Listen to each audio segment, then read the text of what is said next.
It's Monday, June 23rd, 2025, and I'm Dave Sobel. Three things to know today. Small business resilience masks deeper economic strain while CEO confidence plummets. Data blind spots threaten strategic planning. Generative AI investments surge, but CISOs sound the alarm. And MSP platform growth shows a market in upheaval, with Halo, Ninja One, and Nerdio on the rise. This is the business of tech. I'll start the week with some reporting in The Guardian indicating small business owners in the U.S. remain cautious but are not abandoning their ventures, despite a challenging economic landscape. Recent surveys indicate that 56% of small businesses reported growth, and 90% have maintained or increased their workforce over the past year, with nearly half raising wages in the last 3 months, according to Principal Financial's Well-Being Index. However, many entrepreneurs are feeling the impact of economic pressures, with 43% stating that current conditions are detrimental to their operations. The National Federation of Small Businesses found a slight uptick in optimism, with concerns shifting from inflation to taxation. In a survey by U.S. Bank, 96% of small business owners described their operations as successful, and 88% reported growth in the past year, reflecting a complex yet resilient outlook amongst ongoing challenges. Among their large corporate counterparts, economic sentiment among America's top CEOs has dropped to its lowest level since 2020, according to a survey conducted by the Business Roundtable. The CEO Economic Outlook Index fell by 15 points in the second quarter to a score of 69, significantly below the historical average of 83. This decline reflects widespread concern about hiring, investment, and sales growth, with over 40% of CEOs expecting to reduce their workforces in the next 6 months, up from roughly 30% in the previous quarter. Joshua Bolton, the Business Roundtable's CEO, noted that uncertainty stemming from trade policies is driving the decline, emphasizing the need for the administration to secure market-opening deals and eliminate harmful tariffs. And our data may start getting worse. The recent federal hiring freezes and funding cuts are beginning to impact the flow of economic data produced by the U.S. government. According to a report by the American Statistical Association, the Bureau of Labor Statistics budget has decreased by 19% in inflation-adjusted terms since 2009, with President Trump's 2026 budget proposal calling for an additional 8% cut.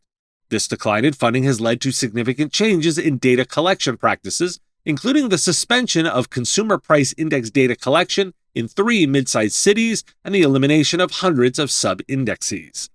Former Bureau of Labor Statistics Commissioner Erica Grosjean highlighted that the reduction in resources is affecting response rates, making it harder to gather accurate economic data.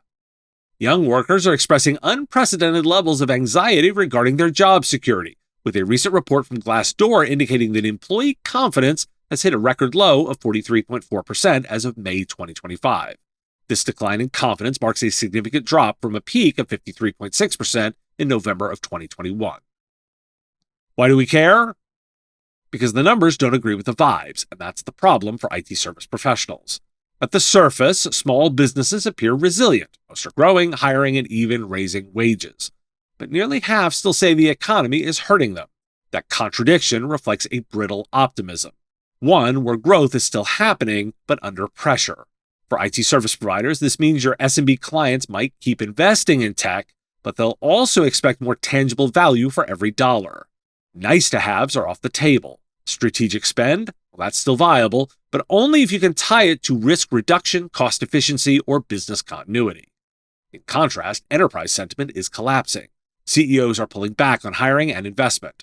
That drag at the top will trickle down into reduced vendor spend, longer sales cycles, and possible ripple effects on high-end MSPs that service mid-market or enterprise accounts. If you're riding the coattails of vendor growth or leaning on indirect enterprise contracts, brace for tightening. Add to this a data visibility crisis. The degradation of government economic data is no small footnote. Reliable stats are crucial for planning, forecasting, and advising clients. As data quality erodes, strategic decision-making becomes harder, not just for policymakers, but for service providers trying to advise SMBs on risk, compliance, or expansion timing. You're flying with fogged-up instruments. Finally, the collapse in worker confidence, particularly among young employees, should raise alarms for MSPs managing internal or client-facing support desks. Anxiety breeds churn, quiet quitting, or a greater need for communication, stable leadership, and empathetic automation. It also opens up opportunity. AI-powered knowledge bases, automation tools, and mental health-aligned digital wellness services may become compelling offers. This is a credibility moment for providers. Those who can combine tactical stability with smart, adaptive forecasting will stand out. The mismatch between small business growth and macro pessimism means MSPs must act as local economic interpreters, filtering national uncertainty through the lens of each client's risk profile. This isn't a time to overpromise AI transformation or new technology stacks. It's a time to double down on resilience as a service, emphasizing continuity, security, data integrity, and employee enablement. If you're not already offering advisory services around operational efficiency, cost-aware tech planning, or workforce productivity, start. The clients who weather this moment will remember who helped them adapt. So let's discuss some technology changes. A recent report by NTT Data reveals a significant misalignment among C-suite executives regarding the adoption of generative artificial intelligence, with nearly half of chief information security officers expressing concern over security and infrastructure. While 99% of C-suite leaders plan to invest further in generative AI over the next 2 years, 45% of chief information security officers report negative sentiments about the technology, highlighting a gap in clarity and resources necessary for deployment. The survey, which included over 2,300 senior decision-makers across 34 countries, indicates that 67% of chief executive officers are committed to generative AI investments, yet only 38% of chief information security officers feel their strategies are aligned with overall business objectives. Furthermore, 88% of security leaders identified outdated technology as a barrier to effective generative AI adoption. A recent report reveals that artificial intelligence search tools, particularly Google AI overviews, are significantly reducing referral traffic to websites. According to BrightEdge, while search impressions have increased by 49%, click-through rates to the actual websites have plummeted by 30% over the past year. Kevin Indig, an expert in search engine optimization, found that when AI overviews are not present, outbound click rates rise to 28% on desktop and 38% on mobile. Additionally, SimilarWeb reports that search referrals to top U.S. travel and tourism sites have fallen by 20% year over year, with other sectors like e-commerce and finance also seeing declines. As a result, publishers who provided the content that trained these AI models are facing dwindling visitor numbers and reduced advertising revenues. Also related, in a recent article, Lester Mapp, a founder and performance marketer, emphasizes that the future of business is increasingly tied to brand recognition rather than AI. He highlights a report from Ahrefs that indicates nearly 46% of all Google searches in the US are branded, meaning that users are searching for specific companies or products rather than generic terms. The report, which analyzed approximately 150 million keywords, also found that 37% of unique search queries included brand names. This data suggests that while optimizing for brand keywords is important, businesses should also focus on building strong, consistent brands to enhance their marketing effectiveness. Now, why do we care?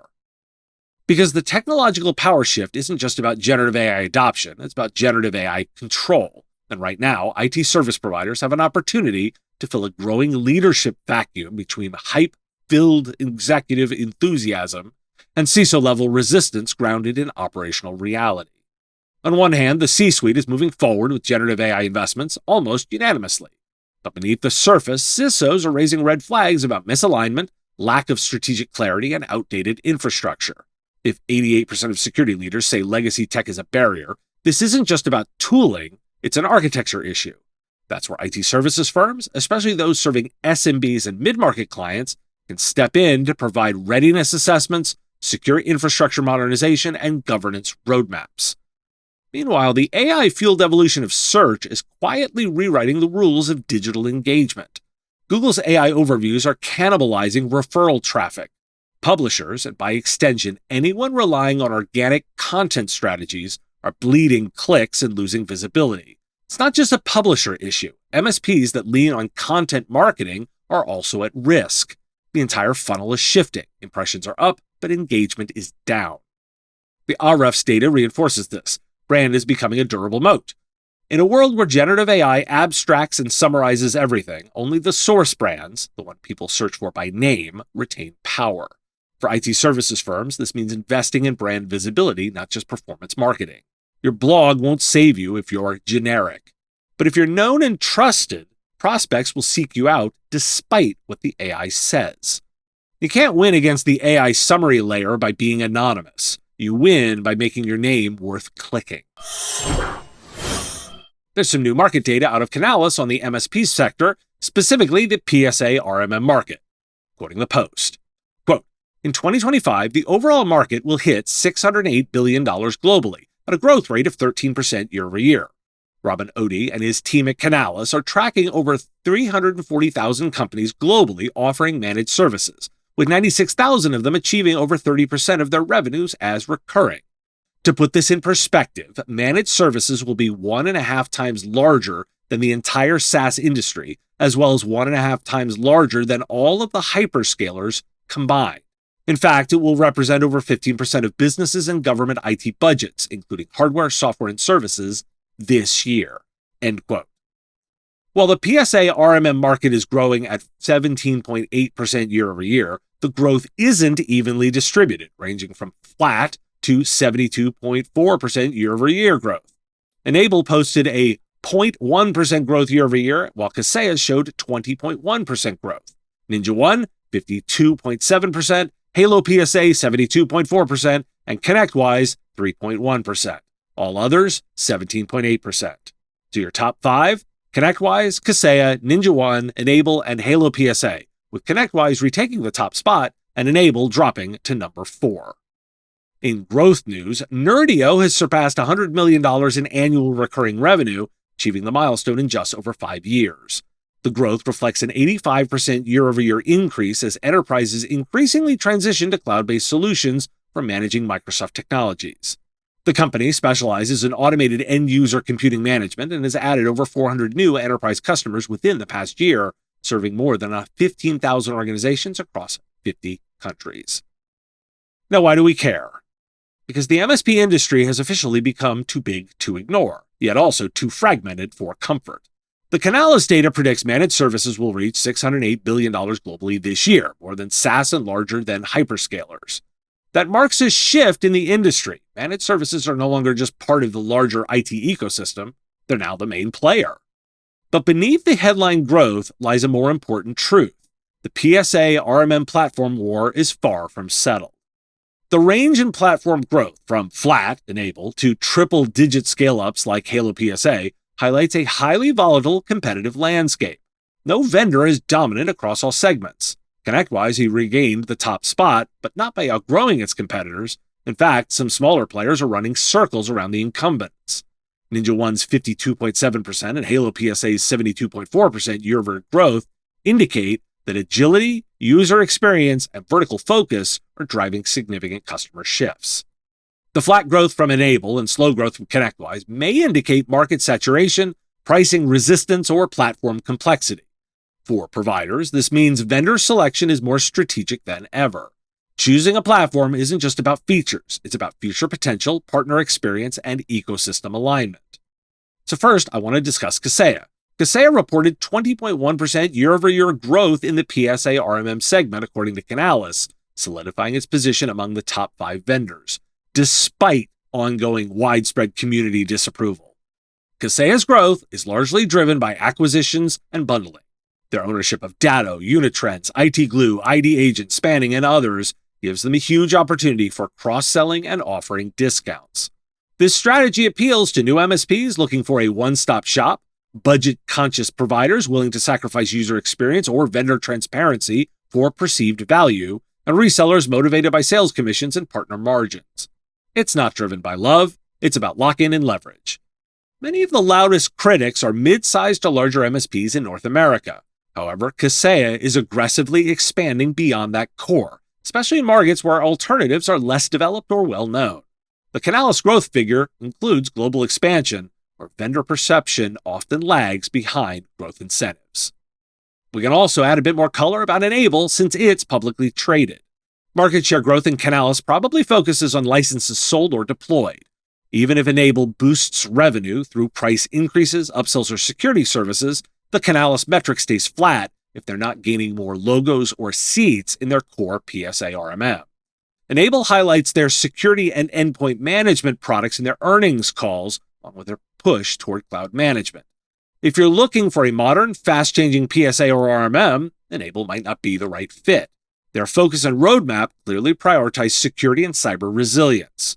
However, if you're already using Enable and want to improve your Microsoft Cloud and security posture management, their current focus could benefit you. Disclosure, I'm an Enable shareholder. Then there's Nerdio's breakout, reaching $100 million ARR with 85% year-over-year growth. Not just impressive, it's disruptive. It demonstrates a strong demand for platforms that streamline Microsoft's complex cloud ecosystem, especially in enterprise and mid-market sectors. Nerdio's focus on Intune, AVD, and automation has made it the main Microsoft Cloud MSP enablement platform. If you're manually managing M365 and endpoint tasks, you're falling behind. The true growth lies in automation, UX-first platforms, and cloud-native alignment. That's why NinjaOne, Halo PSA, and Nerdio are gaining momentum. If your platform stack still feels like a patchwork of legacy tools and duct tape, now is the time to reassess. And not just for functionality, also for roadmap alignment and partner momentum. For vendors, the message is sharper. You are not entitled to your installed base. Aggressive innovation, cleaner UI, better onboarding, and flexible pricing are winning share. The MSP opportunity is significant, but only for those not anchored to the past. Are you ready to get your brand in front of the tech leaders shaping the future of managed services? Here at the Business of Tech, we offer flexible sponsorship opportunities to meet your needs, whether it's live show sponsorship, podcast advertising, event promotion, or custom webinars. From affordable exposure options to exclusive sponsorships, our offerings are designed to fit businesses and vendors of all sizes looking to make an impact. Prices start at just $500 per month, making our packages a fraction of typical event sponsorship costs. Be a part of the conversation that matters to IT service providers worldwide.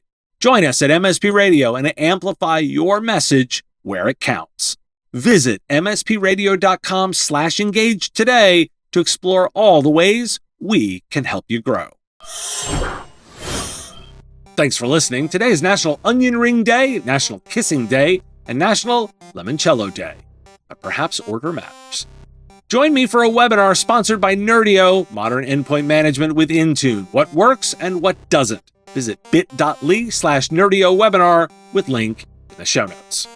The Business of Tech is written and produced by me, Dave Sobel, under ethics guidelines posted at businessof.tech. If you've enjoyed the show, make sure you've subscribed or followed on your favorite platform. It's free and helps directly. Give us a review, too. If you want to support the show, visit patreon.com/MSPradio, and you'll get access to content early. Or buy our Why Do We Care merch at businessof.tech. Have a question you want answered? We take listener questions, send them in, ideally as a voice memo or video to question@mspradio.com. I answer listener questions live on our Wednesday live show on YouTube and LinkedIn. If you've got a comment or a thought on a story, put it in the comments if you're on YouTube, or reach out on LinkedIn if you're listening to the podcast. And if you want to advertise on the show, visit mspradio.com/engage. Once again, thanks for listening, and I will talk to you again on our next episode. Part of the MSP Radio Network.